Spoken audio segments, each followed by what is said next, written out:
Ngayon, bakit nabuksan si Brother Eli as much as possible? I do not want to tackle things regarding Brother Eli Soriano. Kaya lang, si Daniel Rason kasi, masyado siyang manipulative, masyado siyang mind-controlling, and masyado siyang self-proclaimed na sugo ng Diyos. Siya ang pinagkatiwalaan ni Brother Eli. So ngayon, ikaw pa lang pinagkatiwalaan ni Brother Eli.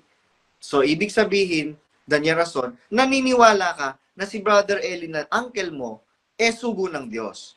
Ngayon, si Brother Eli ba, doon na nabuksan yung issues regarding Brother Eli. Naku sis, yung cause of death pa lang ang alam ninyo at saka yung kinwento ko na 4 hours before ng pasalamat, mangangalabit si Brother Eli para gustong mag-boil lollipop. We Exiters are respecting them, the people, our family members, our friends who choose to stay in that church.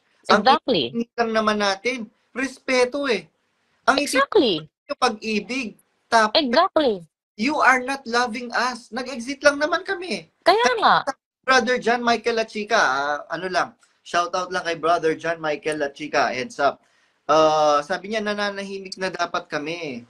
Hindi na, nakita ko nag-like siya nanonood siya. Nananahimik na dapat tayo. Hindi tayo dapat nagsasalita. For this, Totoo. sino ba namang sino na ba namang tanga, gago, ang ikakalat yung mukha niya sa social media. Totoo. Niya yung mukha niya sa social media para sa ganitong bagay. Like, this doesn't give us, parang wala tayong masyadong benefit. Actually, ang benefit ko dito is nare-release ko yung pain ko. Yun ang Mm. main benefit ko is nare-release ko yung pain ko sa mga experiences ko. Yun talaga. And on top of that, additionally, syempre, yung ibang nakakarinig ng stories ko at saka struggles ko, syempre, yung mga nakaka-relate, yun din, nai-inspire din sila. Ang dami Mm. nag-message sa akin, Brad, mga hindi ko kilala, tsaka pati ibang lahi. Pati yung mga hindi naman natin church members na ibang lahi, yung mga puti. When I talk about my trauma, like yung childhood traumas ko, yung mga church traumas ko, kasi sila din, they've had experiences on different church and different cults na ganun. And they Yes. don't talk about it kasi they're ashamed. Mm. They're ashamed na parang feeling nila naloko sila. Yung iba nga parang mga doktor pa, mga lawyer pa na parang ashamed sila na naloko sila ng kulto. Kaya Mm. hindi sila nagsasalita. Kaya dinadamdam nila or tinatago nila yung mga sakit sa puso nila. Kaya Which is alam mo not yung good. oo, it's not good kasi alam mo Brad, yung nangyari sa akin nung May. I'm a nurse, Brad, dito sa UK. I've been a nurse for 13 years. Dito ako nag-aral ng nursing sa UK. And I've seen so many deaths. I've seen so many deaths. Alam mo, Brad, nung May, namatay yung pasyente ko minutes after I gave her oral medication. And I felt so guilty. Hindi ko kilala tong pasyente na to. Like, I've only known her for like 1 hour. Pero hindi ako tumigil maiyak sa guilt. Kasi yung emotions ko, parang sumabog na lang ako. Biro mo, yun na yung last straw. Like, someone who I don't know. Tsaka sanay akong makakita ng kamatayan. Someone who I don't know and someone na expected na talagang mamatay. Iniyakan ko na parang magulang ko yung namatay. Kasi Brad, lahat ng natagong emotion sa ano ko, sa loob ko, lumabas na lahat. Tapos ever since then, lahat ng traumas ko, lahat ng mga hinanakit ko sa church, lahat ng mga trauma ko sa tatay ko, bumalik. Bumalik pati yung mga pasyente na sa tingin ko may nagawa pa akong extra para hindi sila namatay o hindi sila naging cause. Bumabalik sa akin, Brad. Kasi Mm. hindi ko siya nare-release. Hindi ko siya nare-release. Nasanay tayo na pino-compartmentalize natin lahat ng mga pain tsaka struggles natin para lang makapag-move on tayo. And it's not healthy. It's It's not healthy. Kaya, it's not healthy. Kaya ang saya-saya ko nung nag-start akong mag-share sa social media, Kaya nga di ba especially, sabi ng Bible, magpahayagan kayo sa isa't isa. oo, Kasi tama. by sharing your experiences, your thoughts, makakatulong eh. Nakakatulong. Kahit walang sabihin, yung walang i-advise sa yung pinagsabihan mo, nakinig lang siya, it helps a lot. It helps. Ang dami talaga nagsasabi na yung mga sharing ko about my traumas, about my struggles, it inspires them to give them more courage, to give them more confidence to fight for themselves, to fight for their own mental well-being. Tsaka yung mga struggles nila. Kasi alam mo, Brad, alam mo yung turo sa MCGI, yung kultura na magpaapi, tsaka parang, ano ba yun yung sinasabi nila, yung magpatawad palagi? Like, Brad, Magpadaya. magpadaya, ay grabe. Alam mo, napakasakit sa loob ko na yung mga taong nandadaya, tsaka yung mga taong paulit-ulit yung kasalanan nila sa akin, like papatawarin ko na lang sila ng papatawarin. Oo, lalo na Brad yung tatay ko. Tatay ko, ewan ko kung nakita mo yung mga videos ko na I talk about how he disciplined me physically and my sisters. Brad, alam ko magulang din ako, napapalo ko rin yung mga anak ko, pero hindi ko sila pinapalo na parang papatayin ko sila. Brad, nung bata ako, isa sa mga worst na palo niya sa akin is pinalo niya ako ng tubo, yung blue na plastic na tubo sa tagiliran ko ng tiyan. As ang laki ng bruise ko nun, tsaka I could have had internal bleeding. Gano'n siya ka-violent, tsaka gano'n siya ka-ano, alam mo Brad, matagal ko nang napatawad yung tatay ko. Matagal ko na siyang pinatawad. Sabi ko nga sa kanya, matagal ko na nung huling confrontation namin, dun sa messages namin, sabi ko, "Matagal na kitang pinatawad, pero hindi ko hahayaan na i-manipulate mo ko or i-control mo ako ulit or saktan mo ako or yung mga anak ko or yung asawa ko.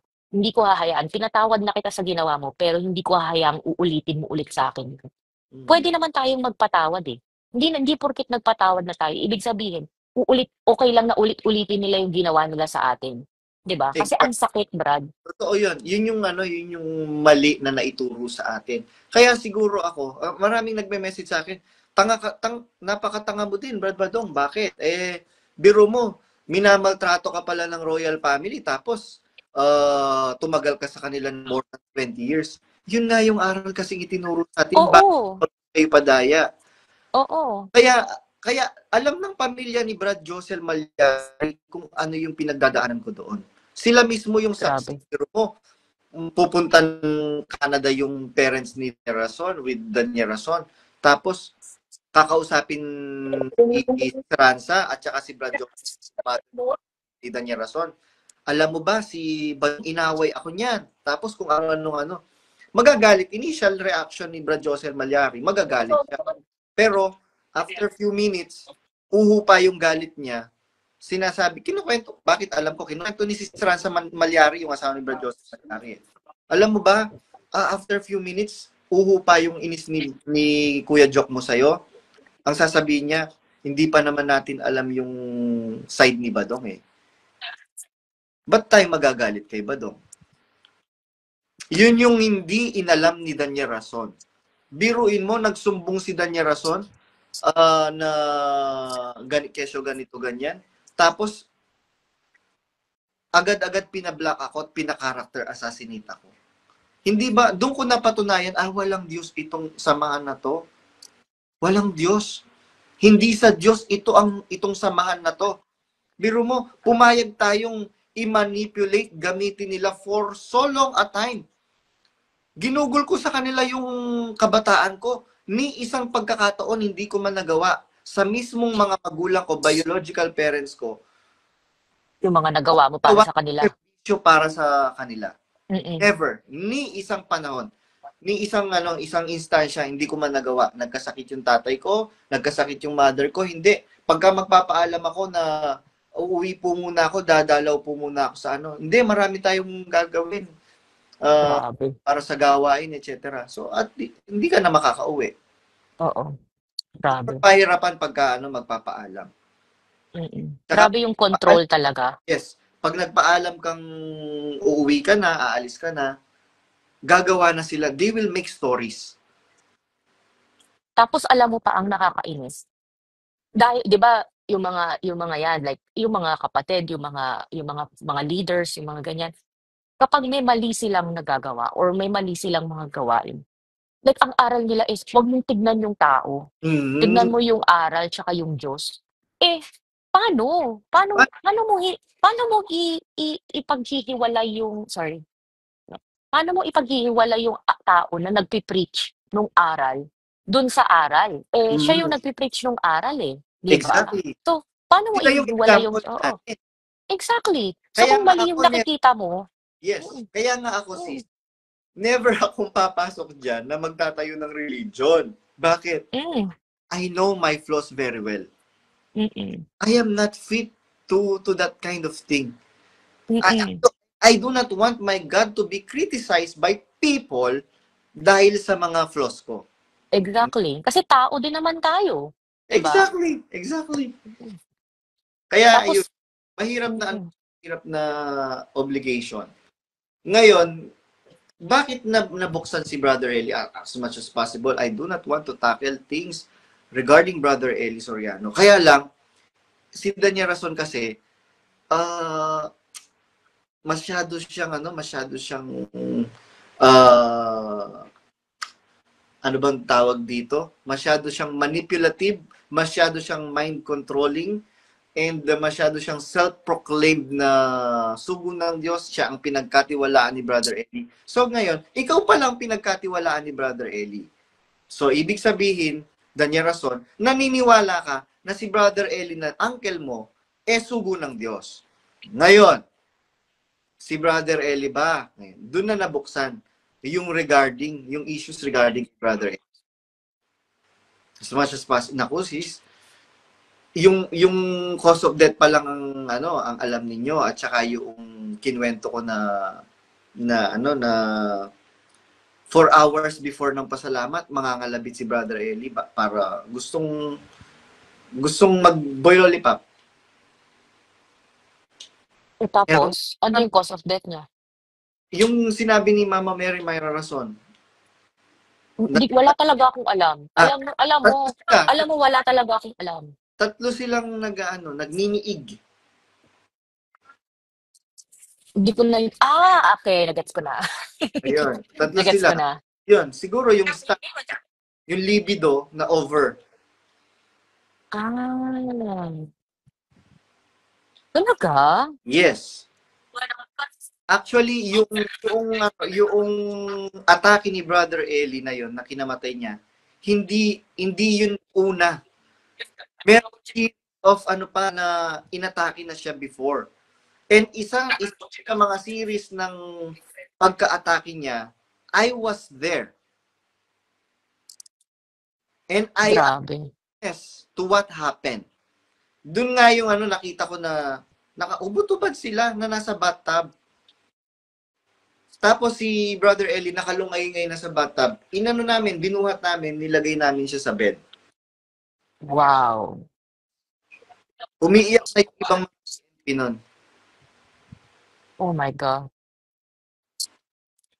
Siguro Alam mo, mga isa pa lang yung mansion sa Brazil or dalawa na? Brad, nakakagulat. Napaka-overwhelming ng mga information na nalalaman ko for the past week since nung nag-share ako. Tsaka nag-open kasi alam mo Brad nung umpisa na umalis kami. Hmm. Ayokong mabahiran ng personal attacks yung content ko. Hmm. Kasi I want to stay true on what I experienced. And yung Hmm. mga bagay na ganyan, hindi ko naman alam yan eh. Hindi ko Hmm. yan na-experience, hindi ko nakita. So, dati, nung narinig ko yung pangalan mo, tapos sinasabi nila puro personal attacks yung ginagawa mo. Kaya hindi kita masyadong pinakikinggan. Actually, ang nakikinig sa'yo yung asawa ko. Kasi, kasi sabi niya, nakaka-intriga daw yung mga drama na sinasabi mo. Tapos, tapos sabi ko, ayoko ng ganyan. Ayoko ng ganyan. Ayoko ng mga personal attacks. Kasi sabi ko, hindi tayo umalis ng iglesia dahil sa personal attacks dahil sa mga personal na ginagawa nila Brad Eli at saka personal na ginagawa nila Brad Eli. Kasi wala naman kami, malayong members kami, hindi namin alam yung mga ganyan. So, Hmm. purely, yung rason lang talaga namin is kung bakit kami umalis, is yung mga naranasan namin, tsaka yung mga naramdaman Personal namin, yung experience mga ka. experience namin talaga. Pero ever since I shared and I started opening my mind to people like you and Broccoli TV, Dark Knight, everything else. Kasi dati ayoko talaga kayong pakinggan eh. Kasi ayokong mabahiran yung utak ko ng mga sabi-sabi na hindi ko alam kung totoo. Alam mo, like yung sinabi mo nga eh, 'di ba? yung kung yung tao na makikinig sa'yo sa mga sinasabi mo is porsigido na hindi ka pakinggan o hindi ka paniwalaan, kahit anong sabihin mo, kahit anong gawin mo, kahit hindi ka nila talaga paniniwalaan. Yes. Kaya kaya ako, that time, di ko talaga ino-open yung mind ko sa mga tsismis, sa mga Area 52, sa mga alcohol, sa mga ganyan. Yung mga ganyang issues, wala talaga akong alam. Mm. Even before, wala talaga akong alam. Even before ako magkaroon ng doubts, kahit Mm. years ago, wala akong alam sa mga ganyang personal stuff nila. Kasi hindi ko nga tinitignan yung tao, di ba? Ang aral nga sa atin is huwag tignan yung tao, tignan mo yung aral. Kahit yung aral, Mm. ang dami na rin mali. Kaya sabi ko, ano, grabe. Alam mo, napaka-deep, napaka-deep ng problema ng samahan na yun. Hindi lang, biro mo yung sa akin, surface lang yun eh. Yung mga naranasan ko, Mm. surface problems lang yun. Yung mga Mm. naranasan mo, mga deep internal problems pa yan. Grabe talaga, napaka-overwhelming, Kaya napaka-overwhelming. ano si Spot, maraming beses na nag-attempt ako ng suicide. Sobrang dami. Grabe. Less.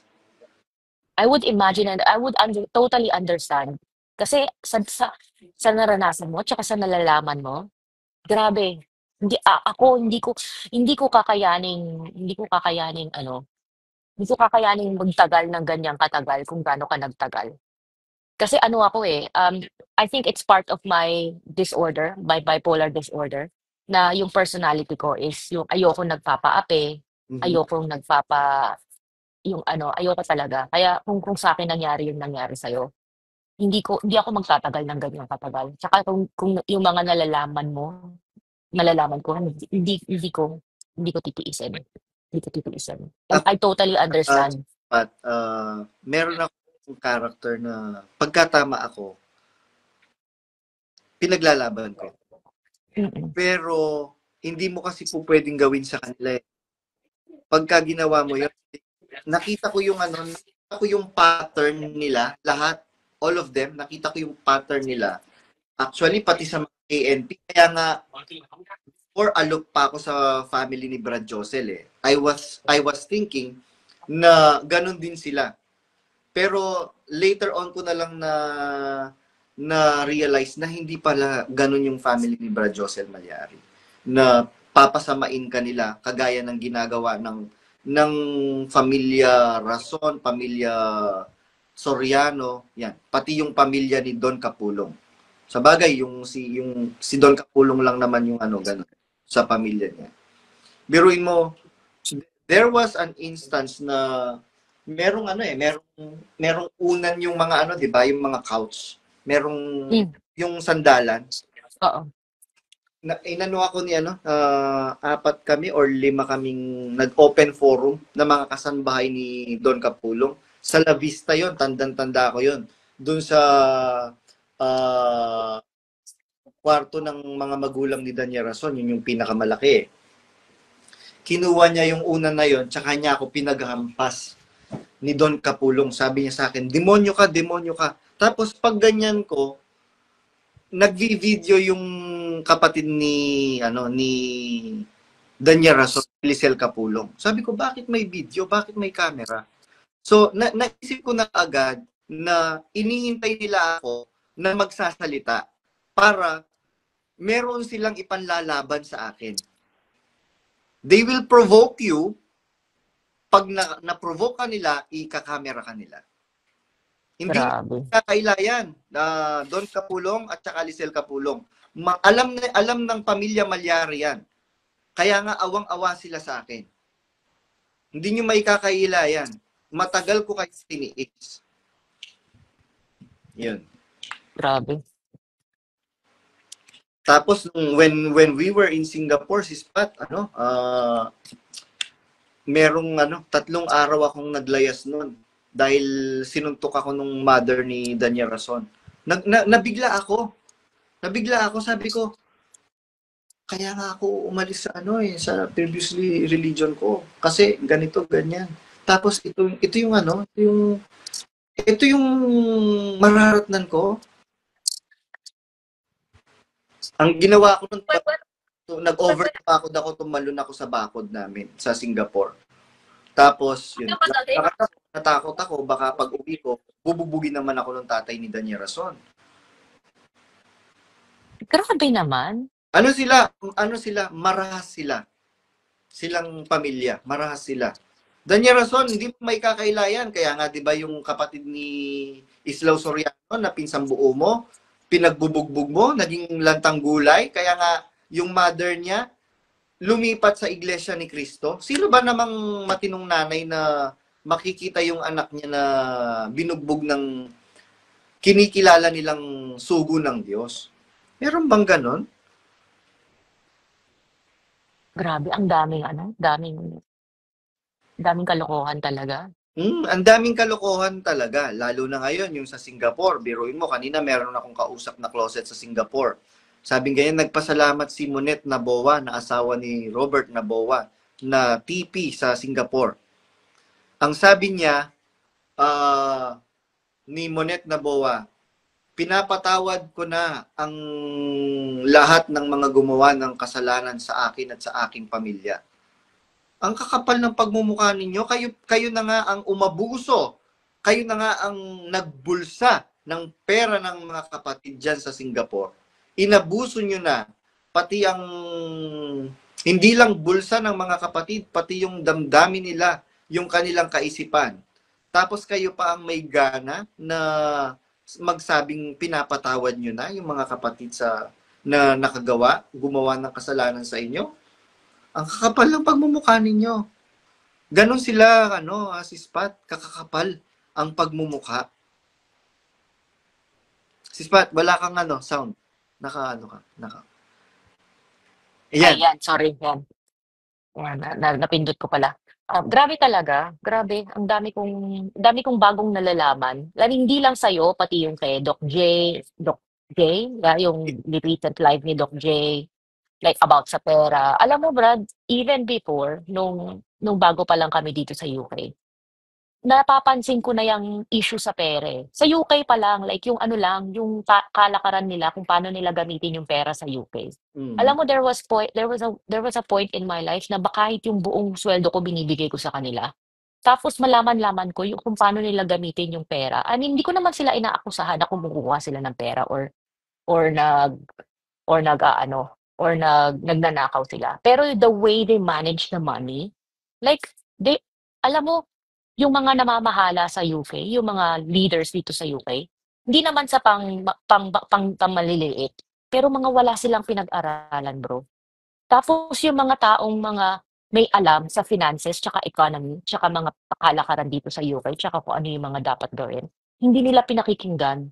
Yung mga taong matatagal na dito sa UK, alam na kung paano, yung, kunwari, paano mag-mortgage, paano mag-ganyan, yung mga ganong klaseng ano, hindi nila pinakikinggan kapag merong mga taong nagsasuggest, Mm. like, sabi nila, oo, open kami for suggestion, pero titignan namin kung susundin namin yung suggestion nyo. Parang like, hindi sila, like, parang mag-suggest ka nga, pero like, meron silang ginawang suggestion box, pero like, sabi, maglagay lang kayo ng mga suggestions nyo, pero titignan namin. Parang Trap, ganon. trap yung suggestion box na yon.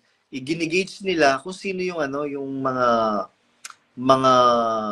pangahas na hindi susunod sa kanila. Oo. Like, alam mo yung hangad mo lang naman is para lang maayos para mas marami tayong magamit. Para kumbaga parang yung kung ano yung meron na resources ka, mas effective mong gamitin kaysa sa yung Exactly. nasasayang yung pera, di ba? Ay Exactly. nako, Brad, yung lokal dito alam mo, tatagal-tagal, siguro, Brad, 20 years na ako dito sa UK. Hanggang ngayon, wala silang permanent na lokal ng London. Mm.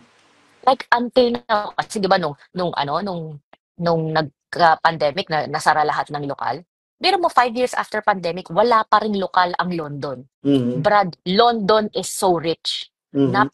Alam mo nung bumili sila ng lokal sa Midlands, inassess sila ng council, nakita ko yung article na nilabas ng council kasi yung council dito, kailangan nilang i-assess yung mga communities na bumibili ng mga community properties kung kaya nilang i-maintain yung community Sustain. property na yon to sustain. Alam mo, Brad, sinabi nila kung ano yung annual revenue ng UK, ng MCGI UK, £300,000 a year. £300,000 a year. Nakapublish yun sa council sa Midlands. Nakita ko yun. Pwede Sabi ko, mangingi ng copy nun, Brad, hindi ko na mahanap eh. Kasi matagal na yun eh. Pag nakita ko ulit, bibigay ko sa'yo. Oo. Pero £300,000 a year ang annual revenue nila. Tapos sabi ko, 300,000 pounds a year, tapos sa Midlands ka lang makakabili ng property. Mm. Bakit hindi ka bumili ng property sa ano, sa London para hindi mukhang mahirap yung mga tao, yung mga kapatid sa London na palipat-lipat sila ng lokal. Mm. Gano'n. Alam mo, Brad, napakadami nilang, ewan ko ba, Is bak merong nag-message sa aking kapatid sa Cebu yata yun na alam mo bro, sabing ganyan, nalulungkot po ako. Biro mo, ang dami po palang mansion ng nila Brad Daniel. Tapos ang daming lokal na butas-butas yung kisame, ano lang, lona lang yung ano, yung hindi ba kaaya-aya sa mata? Na, oo. hindi ba Tapos disente? tapos responsibilidad pa ng mga kapatid yung pagpapaganda sa lokal, like gastos pa ng mga kapatid mismo. Alam mo Brad, isa sa mga hindi rin ako sang-ayon sa pagpapalakad nila ng pera sa UK, ewan ko lang sa ibang lokal, sa UK hindi nila nire-report kung magkano yung abuloy, tsaka yung lagak. Yung abuloy tsaka yung lagak, ang nire-report lang nila is yung mga monthly dues. Tsaka like noon pa, 20 years ago pa, sobrang dami nilang project, tsaka mga like mga yung monthly dues lang, yung rent. Iba hindi kinukuha sa abulo yung renta sa lokal, yung Hindi lang bills yan. ng lokal. Mm. Halos sa buong iglesia, ganyan. Ano, money making. Sobra Deal. talaga. Sobra talaga. Tapos gina-justify nila yung alam mo yung lagi mo na lang for years, lagi ko na lang narinig ang daming utang ng iglesia, like, milyon-milyon yung inutang ng iglesia dahil sa pagpapa-broadcast. Oo, malaki yung gastos natin sa broadcast kaya ako parang sinasabi na, kaya ako parang iniisip na, oo, like may napupuntahan yung pera natin. Kaya parang tinitiis ko na lang yung gano'n. Pero hindi ano, ang dami talagang mismanagement ng pera, napakadami. Exactly. Actually, during the time of Brother Eli, ang dami na mismanage sa ano ng iglesia eh.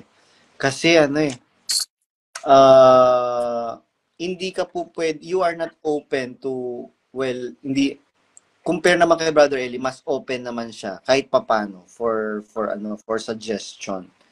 Hmm, Hindi like Daniel Rason na hindi po pwede. Siya lang ang dapat na masunod. Siya lang ang dapat na pakinggan. mm. Kaya nagkabulilyaso. Kaya nga, bakit wala ka bang advisor? Sabi nga ng mga kumakausap sa akin.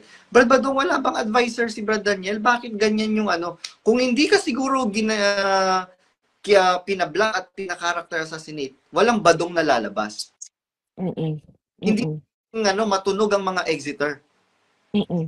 Alam mo Brad, nagpapasalamat ako sa mga like ngayon na-realize ko na yung community yung community ng mga Exeter is vocal. Kasi alam mo dati nung years ago, mga 10 years ago, 15 years ago, 20 years ago, yung mga nag-e-exit, napaka-isolated nila. Tsaka bina-badmouth talaga. Bina-badmouth talaga. Ngayon na meron na tayong means to tell people the truth, kung ano yung nararanasan natin, tsaka kung ano yung nararamdaman natin. It's much more easier for people to have the confidence and have the courage to fight for themselves. Mm. Kasi dati talagang ina-isolate yung mga kaya takot yung mga tao, like kaya ako dati kaya years din kami, may takot din kami before na 'pag umalis kami hindi kami kakausapin ng magulang namin, Actually, hindi kami kakausapin ng mga kaibigan namin, isa sa yung mga takot na yun. kinawawa ng MCGI ng Ang Dating Daan, si Lolita Hizon. Ay narinig ko na yan, matagal na yan. Si Lolita Mm, Hizon, ano yun? Mayaman yun ng Kapampangan. Donya, oo, si Donya Lolita Hizon. mm, Patay na yon. Hindi niya, sabi nga nung meron kasi yung tauhan na katiwala na active during the time na active pa rin ako. Nasa nasa bahay yata kami ni Brad Ted Olalia. Kasama ko yung mother ni Brad Josel Malyari, tsaka yung sister niya, na si Sister Mary Ann Malyari. Sabi nung kapatid, mabait si Yatching Loleng, sabi niya ganyan. Kahit wala na siya sa iglesia, mabait pa rin siya, maka-Diyos pa rin siya. Pero mo, tinutulungan niya yung mga ganito, ganyan. Iba dun sa ininstill sa isip natin. mm, Pagka mm. umalis kayo sa iglesia, mapapariwara kayo, mapapasama. Nagiging masama, Oh, oo. Which is, kaya nga tayo nagsasalita ngayon, kaya nagiging vocal nga tayo. Mga kapatid, hindi kami naging masamang tao. Mm. Hindi man tayo like sumusunod dun sa standards nila ng pananamit, ng pagiging modest, pero hindi naman ako nagbibikini or alam mo yon, naghulalaglag ng buong katawan ko or Eh, nagnunudist or and alam mo modest yon. nga yung suot nila, si Spat, modest nga yung suot nila. Pero asawa ng may asawa, nagtatamblingan, nagbebembangan. Biro mo, So, principal ka ng La Verdad, Christian ka, oh, meron kang asawa, tapos meron kang 2 anak na binata, makikipagtamblingan ka sa asawa ng kaibigan ng family friend mo. Best friend mo pa yun, di ba? Si Mylene? Oh, yan. ay grabe. Ang Drop. daming napaka-ipokrito talaga, napaka-hipokrito. Hmm. Ang dami talagang ano, Pero ang dami hindi yun talagang circular. Hindi na circular yon. Pero siguro kung mm, ordinaryong kapatid yon, circular ka agad. grabe, Sino yung lalaki? Pianista ni Daniel Rason. Yung mukhang grabe, grabe. Tapos alam mo nakakalungkot tsaka parang alam mo dati yung konting mag-isip ka lang ng masama, na parang nakaka-guilty na tapos parang alam mo yung 'pag naiisip mo yung mga naiisip mo about yung mga doubts mo. Alam Mhm. mo Brad kaya nga dati napakahabang panahon na parang sinisisi ko yung sarili ko, parang feeling ko napakasama akong tao dun sa mga doubts ko tsaka sa mga naiisip ko tsaka mga nararamdaman ko. Alam mo yung unang tao na nagsabi sa akin na hindi ako masamang tao is yung psychiatrist na tumingin sa akin nung na-diagnose ako ng bipolar disorder. Kasi sabi ko sa kanya, "Am I a bad person for thinking that that God may not be real?" Sabi niya, for questioning the existence of God. Am I a bad person? Sabi niya, "Alam mo, questioning something or questioning God doesn't mean that you're bad. It means you're intelligent because you have a critical mind. Mhm. Ikaw, meron kang isip na tinatanong mo, nagsusuri ka, nag-aano ka, nagko-question ka ng mga beliefs, nagko-question ka ng mga values based on what you feel and what you know. Mhm. Hindi yun masama. Hindi yun masama. Ano yun? Sign yun na nag-iisip ka. Ac- Nag-sign yun na nag-iisip ka. Actually, si Spat, active pa ako during that time, siguro 15 years ago. Matagal ko nang gustong mag-seek ng professional advice. Mm. Kaya lang, kasi talagang tortured ako mentally. And Oo, emotionally, physically. Pagka nagkasabay-sabay yun, pagod na yung katawan mo, pagod yung isip mo, isip mo. pagod yung puso mo, wala kang masumbungan. Hindi hindi nga ako makasumbong sa mga magulang ko eh.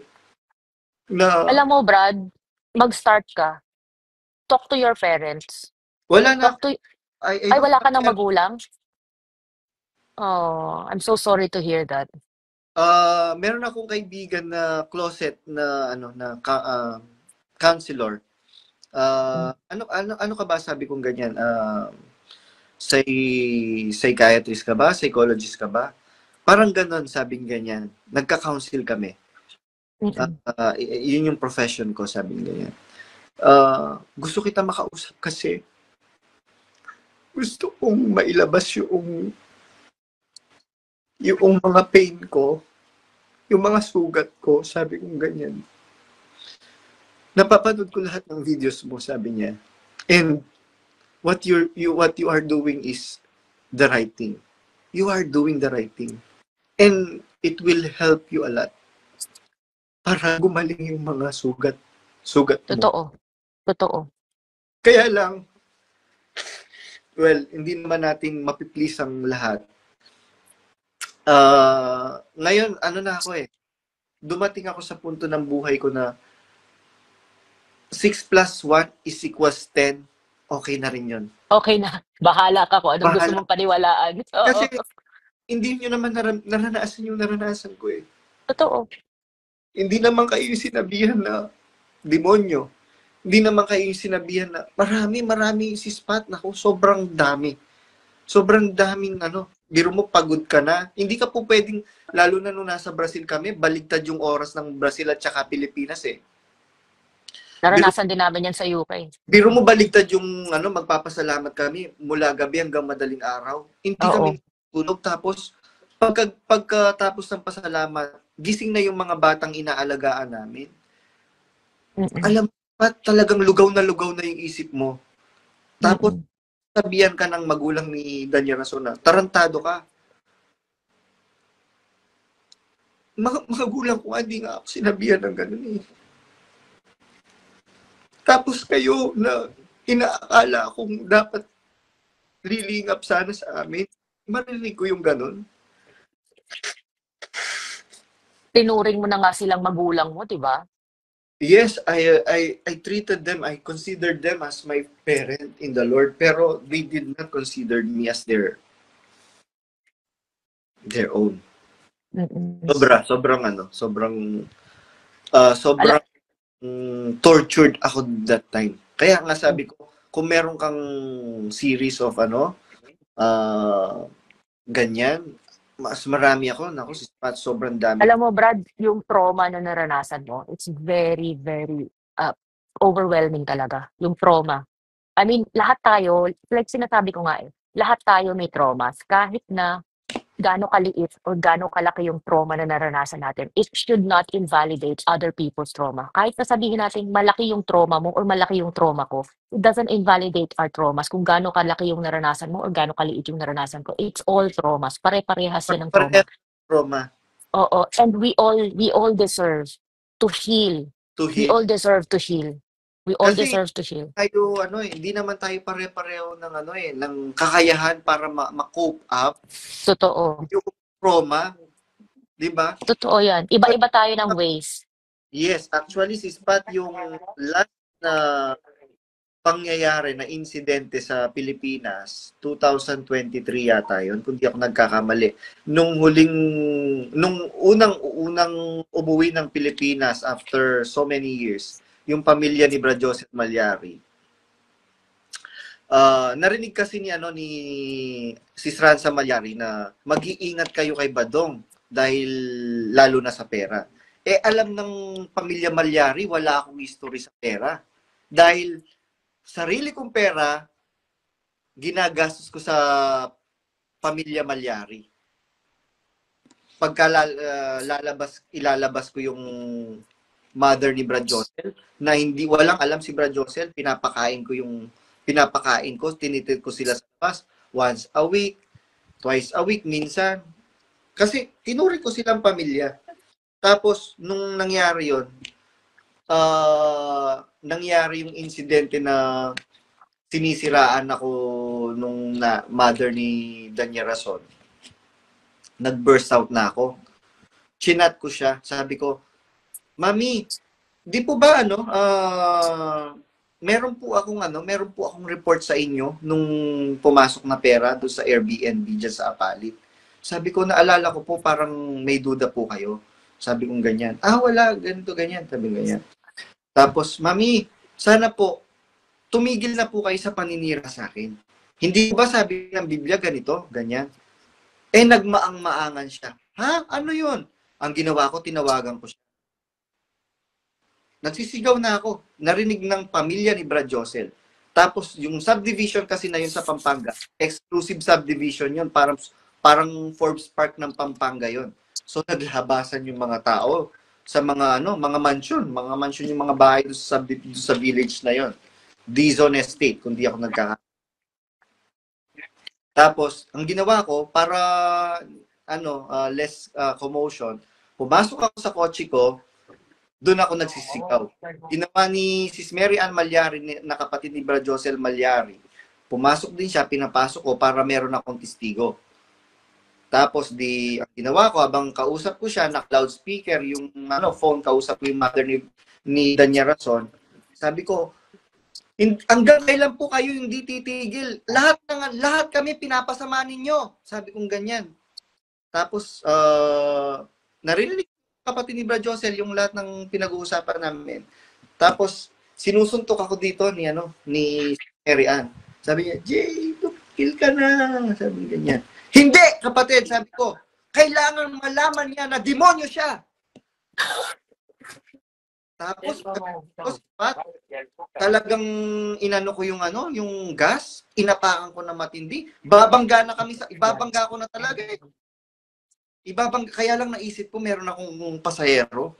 Mm-mm. JR, babangga na tayo. Yun. Pero ano na talaga, sabi ko, siguro kung mamamatay na ako, wala na silang wala na akong maririnig na paninira. Masakit eh. Kasi yung Mm. ibinigay Oo, ko, alam mo at Brad, naramdaman ko yung ganyang sakit. Alam mo yung ganyang emotional pain. Totoo nararamdaman mo yan as physical pain. There is research, Brad, na if you experience very severe emotional pain, it's kasi it happens at the same part of the brain where you experience physical pain eh. So, alam mo Brad, yung gabi na nag-confront kami ni Papa, na-realize ko na na hindi na siya magbabago, na hindi na siya magbabago, na hindi niya ako matatanggap nung kung ano yung decision ko sa buhay, kung ano yung mga ginagawa ko sa buhay. Yung iyak ko, Brad, sobra talaga. That was the first time I felt really bad emotional, really severe emotional pain to the point na I thought, kahit na mamatay na ako ngayon, okay lang. Kasi parang ayoko nang maranasan yung ganitong sakit. Alam mo, that night, tumawag ako sa mental health crisis team kasi sabi ko, this could escalate to suicidal thoughts. And I've never had suicidal thoughts. The only time, Brad, the only time na I thought that way is naka-induce ako sa labor ng anak ko, na panganay kong anak. Sobrang sakit ng nararamdaman ko sa labor ko noon, habang nanganganak ako dun sa panganay ko. Hindi na ako humihinga masyado kasi pagod na ako. Dun ko lang naranasan yung thought na yun, na naranasan ko ulit dahil sa emotional pain ko dun sa na-realize ko na hindi ako tatanggapin ng tatay ko tsaka ng nanay ko. Kaya totoo yan, Brad, yung nararamdaman mo. it yung emotional pain na nararamdaman mo kapag severe siya, your brain actually feels it as physical pain. Physical pain talaga. actually, meron kasi nangyari dito si Spot, dito sa kinalalagyan ko. Tapos, merong umampun sa akin. Yung umampun sa akin, dalawang Pilipino na yung lalaki, chef, yun yung head chef nung pinagtatrabahuhan ko. Tapos yung isa is, ano bang tawag dito, sanitary. Kinupkup nila ako, inampun nila ako, na hindi naman nila ako kilala, hindi naman alam nila yung background ko, pero naramdaman ko sa kanila yung pagmamahal ng isang kapwa Pilipino. Siguro after 4 days or 5 days na kinukup nila ako, ang ginawa, sabay silang nag-date off. Ang ginawa ko, sabi ko, treat ko kayo, sabi ko ganyan. Nagkatuwaan kami, tinreat ko sila. Inoobserbahan pala nila ako. Mm. Sabing ganyan nung head chef.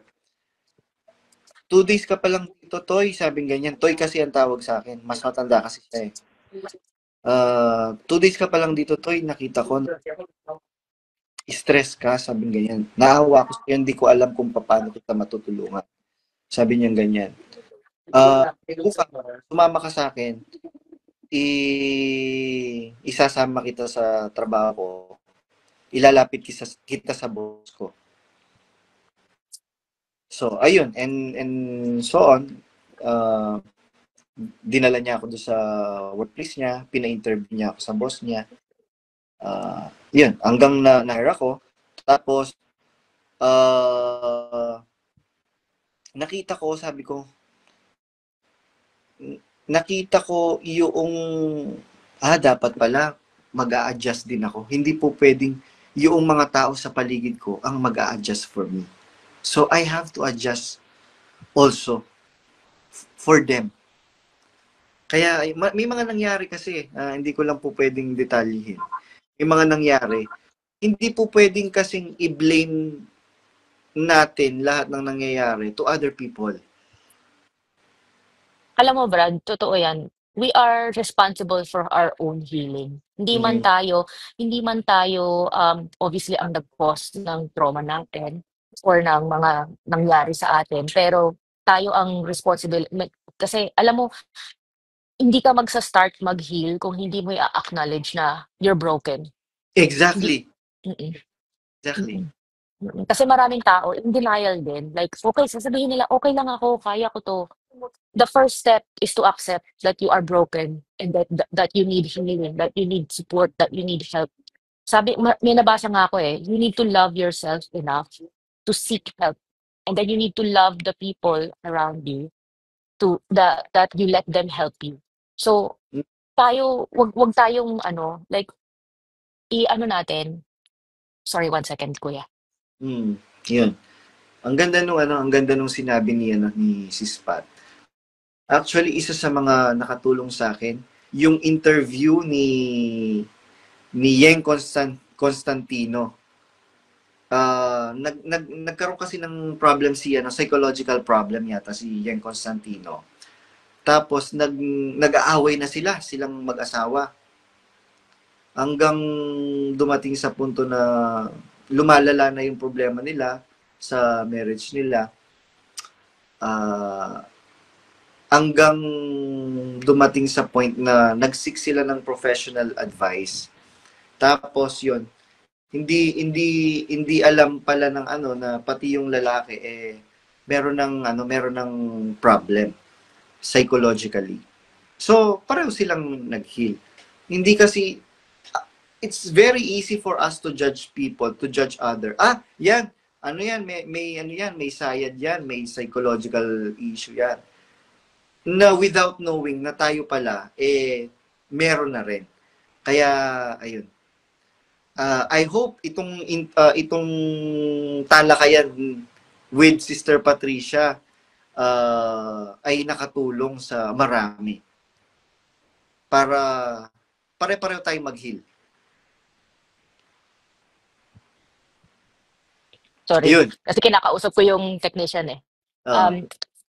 Like, ang gusto ko lang talagang ipamahagi while I am doing this, magiging active sa social media, is to promote talaga na maging open tayo sa mental health natin, sa mga issues natin, sa mga traumas natin, sa mga troubles natin. Kasi kapag sinasarili lang natin yung mga problema natin, darating ng panahon sasabog ka na lang, tapos ikaw lang sa sarili mo ang makakaranas nung like kasi ang nangyari sa akin bro, sumabog na lang ako tapos ngayon yung nararanasan ko ngayon dahil sa bipolar disorder ko is I get post-exertional malaise or post-exertional fatigue. Like yung sinasabi mong pagod na pagod ka na after mong magkaroon ng mental, emotional, and physical exertion. Ako bro, yung pinaka-height ng breakdown ko, pag nagsalita ako more than 15 minutes straight, pagod na ako. Pag nag Hinihingal ka. Hindi lang hinihingal, Brad, alam mo yung pakiramdam na talagang wala kang energy, tapos Oo. parang pakiramdam mo nilalagnat ka or tinatrangkaso ka, yun ang nararamdaman ko, bro. Ano Mm. lang yun 15 minutes of effort or exertion. Mm. Mm. 15 minutes lang yun. Alam mo yung pag-emotional breakdown ko, it caused my physical health. Kaya Mm. wag natin itatago, wag natin babalewalain yung mental struggles natin, yung mental health natin. Magsalita tayo lahat. Kahit hindi mo naman kailangan magsalita in public eh. Hindi mo Yes. kailangan gawin yung ginagawa ko na nagsasalita ako in public.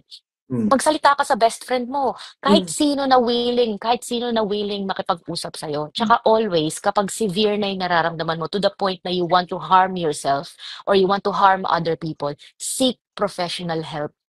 Please, Totoo yan. medications, huwag kayong matakot sa psychiatric treatment. Huwag kayong matakot sa psychiatric medications. Mm. Makakatulong sa inyo. Hindi yan nakakasama. Kasi ako, I've been taking, alam mo lahat ng gamot may side effects. You just have to find the right treatment para lang, be more aware sa mga naiisip mo, sa nararamdaman mo. Wag niyong stigmatize. Wag Mm. niyong stigmatize. Let's break the stigma of mental illness and mental health and Mm. trauma. Kasi alam mo, yung mga tao, inaano nila tayo eh. Ano bang tawag doon? Parang nile-label nila tayo as rebels when we talk about our traumas, when we talk about our experience. Pero I don't care anymore kahit anong Mm. isipin ng ibang tao. I don't care what my parents think of me. I don't care what other people what they think of me. Hindi naman kayo nagpapakain sa akin eh. Hindi naman Kaya kayo nga nagbibigay ng pera sa akin. dapat merong nakasulat, mga magulang, huwag ninyong ipamungkahi ang inyong mga anak sa galit. Sa galit. Totoo yan. Meron Yan, nakasulat isa. na ganun eh. Oo. Mm-mm. Kaya Tapos, well, pa, kaya pa sabi sa Bible, wag mong iuurong ang pamalong pangsaway. Wag mo mm-mm. papalong siya pero ano, wag hindi to the extent na mamamatay na siya. Oo. Oo. Alam mo, for so many years, dati we had an incident, like sinampal ako ni papa ko, just for the reason na gusto niyang linisin yung kwarto. Gusto niyang linisin ko yung kwarto ko after a night shift that I did. Eh, pagod na ako. Sabi ko, bukas ko na lang lilinisin kasi nawawala yung university letter ko noon. Tapos parang nag-aalala siya na baka naitapon niya. So gusto niya linisin ko yung kwarto ko para mahanap ko yung letter. Sabi ko, bukas na papa, kasi pagod na ako, kakagaling ko lang ng ng trabaho. Alam mo, Brad, pinilit niya ako, nagsigawan kami. Kasi ako, ano rin ako eh, matigas din ulo ko eh. Pag ayoko, ayoko. So nagsigawan kami, sabi ko, ayoko maglinis kasi pagod na ako. Sinampal niya ako kasi, na nabastos siya na tumataas na yung boses ko. Tapos sabi ko, hindi to tama. Sabi ko, hindi tama na sinasampal mo ko ng ganito. Brad, matanda na ako noon ah. 21 years old na ako noon. Nasa UK pa kami noon, nung time na yun. Bago pa lang kami sa UK dito noon. Sinampal niya ako anong tawag doon na crack yung lips ko sa sampal niya. Tapos sabi niya, sige kung mali yung ginagawa ko sa'yo, yung pagdidisiplina ko sa'yo, tawagin natin si Bradmon. That time si Bradmon hindi pa siya KNP Bernardo, noon. diba, Bernardo? Oo, hindi pa siya KNP noon, like manggagawa pa lang namin siya dito sa UK noon.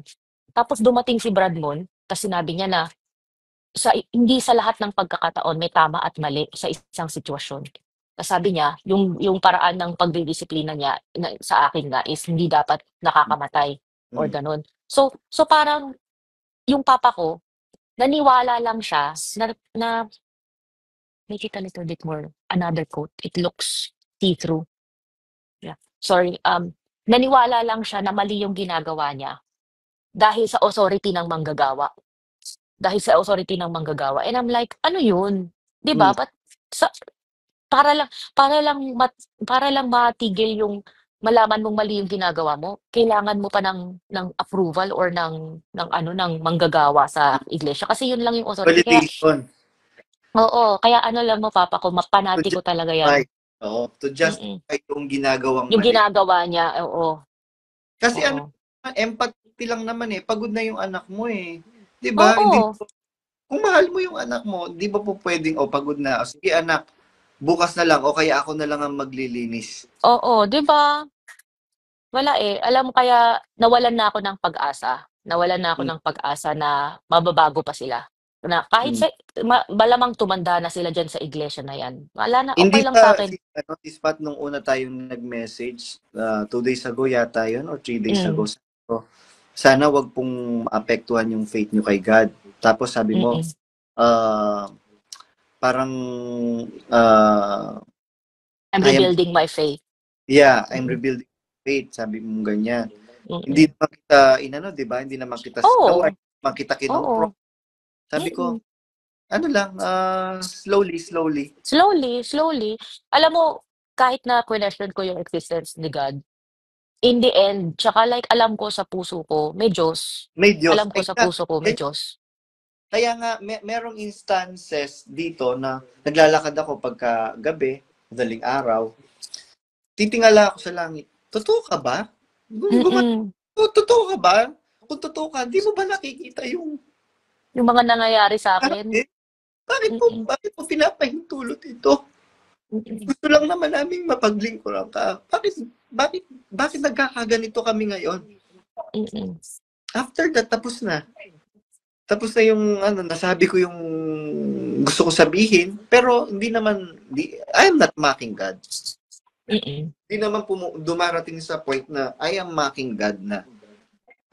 I am questioning Him. Kasi meron namang ganun eh. Na, di ba nga, sabi ni Honas, kinukwento. Yes. Yan, yan. Busy lang po si Kasi meron naman pong mga nakasulat sa Biblia na taong naglingkod sa Diyos. They are questioning God. Like Honas himself. Di po ba? Kaya nga na-branded sa atin si Jonas na si Jonas matigas ang ulo. Pero mo, kinwestiyon niya nga, nakipag-ano siya sa Diyos, nakipag-argument siya sa Diyos na, di ba? Sabi ko nga sa iyo na ganito, kaya nga tumakas ako. Instead na pumunta ako sa Ninive, pupunta akong Tarsis. Kasi alam ni Jonas na mahabagin ng Diyos, na mapagpatawad ang Diyos. Kaya, yun. Busy si Spot. Kaya sa lahat ng mga kapatid na nakikinig sa atin at makikinig sa mga video na to with si Spot, mga kapatid, if you are undergoing depression, pwede po kayong mag-consult, mag-seek ng professional help. Kasi ano po yan? Hindi po wala pong kinalaman yan sa faith. Walang kinalaman yan po sa faith. Kasi wala pong ibang makakatulong sa atin, kundi ang sarili natin. Kaya nga po, plata sa Biblia, ang espiritu ay may ibig, datapwat mahina ang laman. Kahit gusto tayong tulungan ng spirit na makayanan natin yung traumas, yung mental, physical, and emotional pressure, hindi niya tayo matutulungan, hindi natin tutulungan yung sarili natin. Tama yan, Brad. Tama. Alam mo yung MCGI Cares na sila, yung nagpapa, ano ba yun? Lugaw? Hindi, yung nagpapa-medical mission. Mm-hmm. 1 second Yes. So, like S. So, nagpapa-medical mission sila, di ba? Pansinin mo, wala silang psychiatric or mental health doctors. Mm-hmm. Wala, puro dental, puro physical doctors, puro adult nurses. Wala silang service na to help about mental health or mental illness. Wala silang psychiatrist, wala silang psychologist. Pero tayong kapatid na psychiatrist. Kapampangan yun, taga Guagua or taga Lubao, kung di ako nagkakamali. Kasi merong mga manggagawa na mas worse pa nga yata sa'yo. Ayoko na lang sabihin kasi mahala yung pakinggan. And matalik na kaibigan ko yung mga yon. Kaya I do not want to tackle issues. Umiinom nga. Umiinom sila ng gamot. For their health. For their mental health, yes.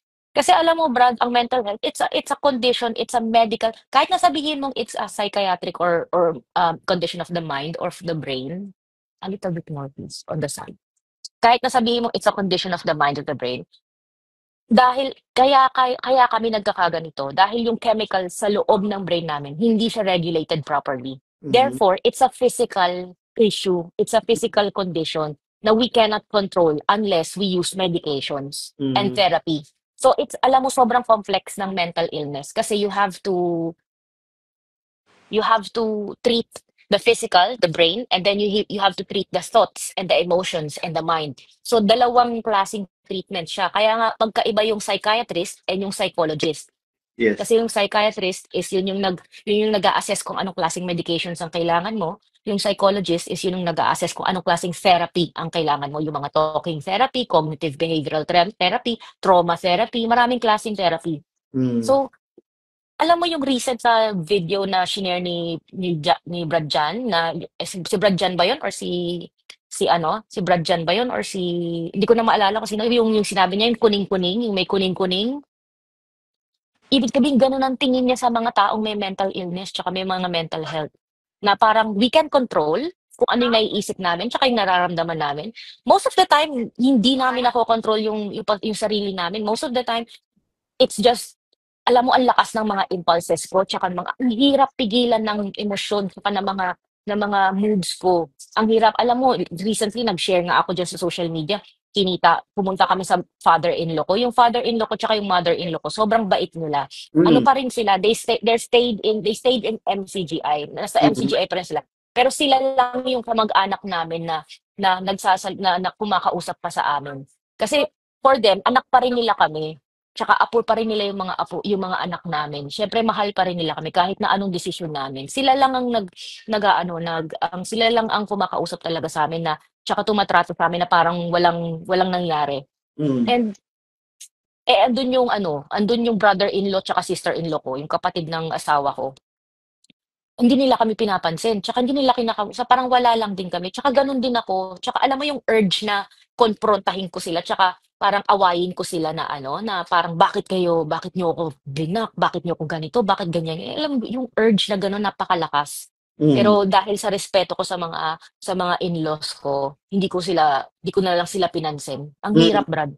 Ang hirap. Yes, sobrang hirap nung dinanas natin at dinadanas ng mga ex. Kaya nga, ang daming mga closet na kapatid, natatakot sila. At saka mga silent exiters. What do you mean by silent exiters? They are exit already by heart, pero dumadalo pa sila. Mm, mm. Marami akong kilalang ganyan. Natatakot sila to be shunned, to be cast out sa Yes, tsaka karamihan din kasi is yung mga magulang nila tsaka mga kapatid nila tsaka mga kamag-anak nila nasa kaibigan, iglesia din, tsaka kaibigan. mga kaibigan, oo. Kaya Exactly. ayaw This nilang part, hmm, meron lang akong babasahin. Ang ganda nitong comment nito. So mali pa mm. yung sinabi ni Brother Eli Put Soriano na something here. pag nade-depress ka, wala kang Diyos sa buhay. Mali po yun. Hindi po No, yun no, here, biblical. here. Kasi kahit mga apostol nga nagkakaroon ng nag-undergo ng depression. Mga apostol mismo, kaya ayan, mababasa nyo sa Biblia mga kapatid. Basahin ninyo yung Biblia ninyo. Makikita ninyo na naka they undergo depression also. Ano yung bro, hindi ko na-miss ko yung tanong. Ano yung tanong? Ay, yung Ang sinabi? ang tanong ni Brother Arnold Padel, so mali pala sinabi ni Bess na kapag nade-depress ka, wala kang Diyos sa buhay. Yun nga, oo. Mali talaga yun. Mali talaga yun. Alam mo, isa yun sa mga aral na kahit si DSR, kahit siya, pinapangaral niya. Kaya alam mo, Brad, ilang beses na akong umiyak while nasa lokal ako. Kasi naririnig ko yung sinasabi niya na pag may depression ka, hindi dapat nagkakaroon ng depression ng Kristiyano kasi dapat meron kang faith sa Diyos na maaayos ng Diyos yung kung ano man ang pinagdadaanan mo. Hindi yun, it doesn't work like that. It Exactly. doesn't work like that. Bakit Hindi mag-isip ako pa nagka ang Diyos? Hindi, tsaka hindi ako nagka-depression dahil wala akong faith sa Diyos. Like, alam mo, yung mga emotions tsaka yung mga moods, nangyayari na lang siya. Alam mo, may kaibigan ako, ano siya, hindi siya kapatid, ano siya, friend ko siya nung kabataan ko pa. Nagkaroon siya ng postpartum depression. Mm. Nagkaroon siya ng postpartum depression. Alam mo, napaka-successful nung tao na yon. She's an accountant and Mm. she's a well-to-do accountant dito sa UK. Director na siya ng isang IT company. And nagkaroon siya ng depression after niya manganak. Like, alam mo yun, may Mm. bahay siya, may kotse siya, mabait yung asawa niya, healthy yung anak niya, pero nagkaroon pa rin siya ng depression. Sabi niya, bakit ako nagkakaganito? Bakit ganito yung naiisip ko? So, Mm. maganda naman yung buhay ko. Kasi it just happens to anyone. It happens to anyone and it happens kahit na maganda buhay mo, kahit na wala naman rason kung bakit ka maganyan, it just happens. Kasi it's a medical condition. Kasi yung brain mo is hindi gumagana ng maayos. Yun yung kaya siya ganun. Kaya Mm. nangyayari ang depression. Tsaka Mm. anxiety. Kaya ang karamihan ng mga tao na may anxiety, they experience physical symptoms. I am a nurse in the ER. Sa emergency room ako nurse. Marami akong pasyente na pumupunta ng emergency room dahil nakakaranas sila ng palpitations, chest pain, headaches dahil sa anxiety nila.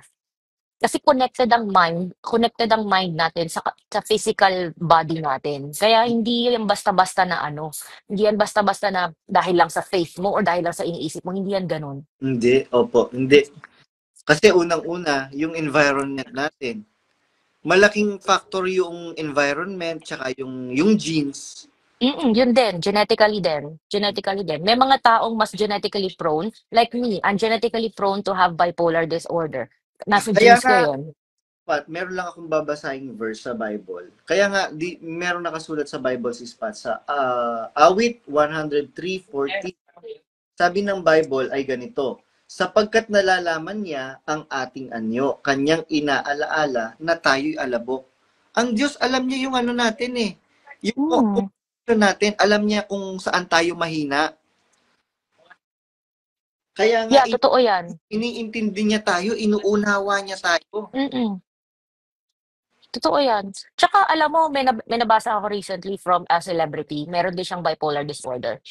Ang bipolar disorder kasi, ang bipolar disorder, um, as may people might not know, obviously, we have two moods. Meron kaming, we get depression and we get mania. Yung mania, it's a, parang ano ka eh, parang napaka-high mo sa kaligayahan, tsaka parang napaka-confident mo. Ganun ang feeling ng mania. Na sometimes if it's worse, it develops into psychosis. Mhm. Tapos sabi nung celebrity, sabi niya, God gave me depression because kung mania lang ang ibigay sa akin ng Diyos, baka mamaya I would overthrow him. Kasi ganun lang nararamdaman ng mga taong may manic symptoms. Like parang you can do anything. Ganun, you can do anything. So kaya kami binigyan ng depression kasi yung mania namin, pag too much na, kailangan na namin magpahinga. Kailangan namin ng depression para, kaya ngayon kapag kunwari nagkakaroon ako ng low moods, tsaka ng low emotions, tsaka ng mild depression, I don't see it as something bad. I Mhm. see it as my body telling me that I need to rest. Mhm. Kasi kapag manic ako bro, sobrang pagod na pagod ako sa lahat ng mga naiisip ko, sa lahat ng ginagawa ko kasi sobrang high energy ko. Mhm. So, yung depression, bigay din ng Diyos yan para makapagpahinga ako. Mhm. So, hindi ako naniniwalang hindi yan bigay ng Diyos. Mhm. Ano eh, ang ganda nung ano, may balance dapat. May balance, Iba, totoo. Oo, hindi po pwede na nasa iyo na lahat eh.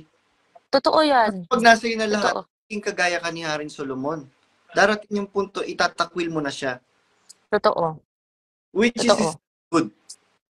Mm-mm. Kaya ako, sa madalas na pagkakataon, ng pinapanalangin ko, tulungan po ako na makayanan ko lahat ng dumarating sa buhay ko. Mm-mm. Huwag mo po Mm-mm. pababayaan na dumating yung punto na dahil sa sobrang pigatig, may takwil na kita Mm-mm. na hindi na Mm-mm. niwala sa'yo. And I do not Mm-mm. want that to happen to me. Mm-mm. Kasi Mm-mm. sabi mo nga, I believe na merong Diyos talaga. Mm-mm. Kaya, Mm-mm. even though we don't have physical evidences na nakikita ng mata natin na nandyan siya, wala. Pero we feel Mm-mm. it. We feel him in We our feel heart. it. That's true. We feel it. We feel it. Kaya yun, sana lang mag-ano tayo, di tayo masyadong mapighati. Tsaka alam Hindi. mo yung paglabas natin sa ano, sa iglesia na yan, sa samahan na yan, we have more resources. Like yung mga taong nasayang ng 20 years, 30 years sa panahon nila, sa pera nila. Ang dami nag-message sa akin, sabi nila, hindi daw sila nagpaaral ng anak nila or something like that. Yung marami sila like or hindi niya pinursue yung dream niya na trabaho dahil sa paniniwala na matatapos na yung mundo and stuff like that. Tapos ngayon, 40 years old na siya, parang feeling niya wala na siyang magawa. And I'm like, huwag tayong mawala ng pag-asa. Habang may buhay, may pag-asa. Tas Exactly, exactly. tas Totoo yung yan. sinasabi nila na kapag lumabas ka ng iglesia wala ka ng pag-asa. Hindi totoo yan. Hindi ako buhay ngayon kung wala akong pag-asa. Kasi sa lahat ng mga nararamdaman ko, it's very easy to be suicidal. So kung wala akong pag-asa, hindi ako buhay ngayon. Kaya hindi Mm, totoong pag nawala ka sa iglesia, wala ka ng pag-asa. Hindi totoo exactly. yan. And that pag-asa, that hope, will be the one to help you keep moving forward. Exactly. Exactly. Patuloy lang. And Hmm. and Tuloy lang. heal. Heal. Let's heal. Let's all heal from this. respeto lang. Yun lang naman kailangan natin. Respect each other, whatever our beliefs, whatever our values, we need to respect each other. Hindi tama na gumamit tayo ng harsh words towards each other. Kahit taga-MCGI pa yan, hindi natin kailangan gumamit ng mga masasakit na salita. Katotohanan lang. Kung ano yung totoo, yun lang sabihin natin. Hindi natin kailangan pangalanan ng kung ano-anong masasamang pangalan yung mga taong nanakit sa atin. Mhm. Sabihin lang natin kung ano yung ginawa nila sa atin. Yun na yung magsasalita kung yun na yung magsasalita kung ano yung kung ano yung magiging tingin nila sa kanila. Hindi natin kailangan we don't need to we don't need to do name calling or any yung pagmumura or whatever. Hindi natin kailangan yun. Kailangan lang natin sabihin kung ano yung totoo natin, yung truth natin, yung ano natin, yung experiences natin, and that will speak by itself.